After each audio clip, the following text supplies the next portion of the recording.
இந்த பாயாசத்தை போய் யாராவது வேணான்னு சொல்லுவாங்களா? செஞ்சு கொடுத்து பாருங்கள், ரொம்ப சூப்பராக இருக்கும். செய்கிற செலவும் கம்மி, ரொம்ப ரொம்ப டேஸ்ட்டாகவும் இருக்கும். பாருங்கள், இது செய்கிறதுக்காக இன்றைக்கி மரவள்ளி கிழங்கு சின்ன துண்டு எடுத்திருக்கேன். அது வந்து தோல் சீவிட்டு வாஷ் பண்ணிவிட்டு துருவி வச்சுக்கோங்க.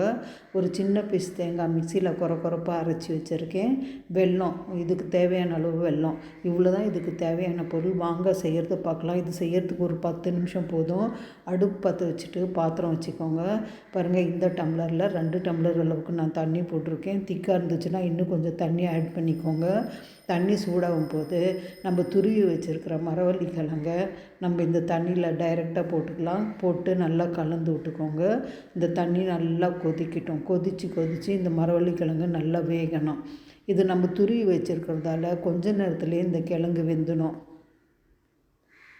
பாருங்கள், நல்லா கொதிக்கட்டும். இதுக்கு வேறு எதுவுமே தேவையில்லை, ஏலக்காய் தூள் எதுவுமே.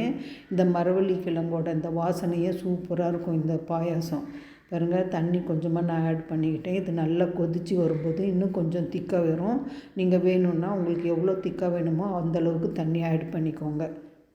பாருங்கள், ஓரளவு கொதிச்சுட்டு இருக்கு மரவள்ளி கிழங்கு. இன்னும் நல்லா கொதித்து இந்த கிழங்கு நல்லா வேகணும்.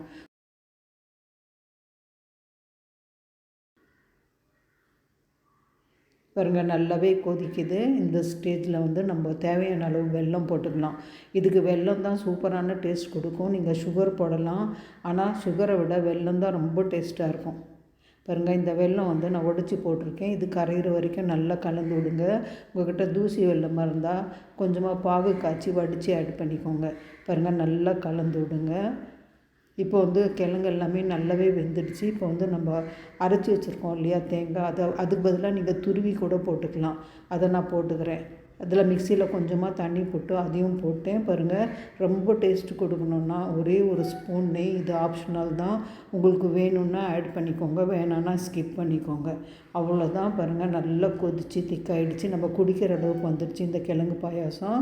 அவ்வளோதான். சுட சுட சூப்பராக ஊற்றி வீட்டில் இருக்கிறவங்களுக்கு சர்வ் பண்ண வேண்டியது தான். சுட சுட இந்த பாயாசம் குடிக்கிறதுக்கு அவ்வளோ அமிர்தமாக இருக்கும். இதுக்கு செய்யறதுக்கு 3 பொருள் இருந்தால் போதும். அதிக செலவு கூட இல்லை. செய்கிற நேரமும் ரொம்ப கம்மியான நேரம்தான். இந்த மாதிரி நீங்களும் செய்யுங்க. இது நிறைய பேர் குடிச்சிருப்பீங்க, இந்த மாதிரி செஞ்சுருப்பீங்க. என் சமையல் பிடிச்சிருந்ததுன்னா கௌசி குக்கிங் சேனலுக்கு லைக் பண்ணுங்கள், கமெண்ட் பண்ணுங்கள், ஷேர் பண்ணுங்கள், சப்ஸ்கிரைப் பண்ண மறந்துடாதீங்க.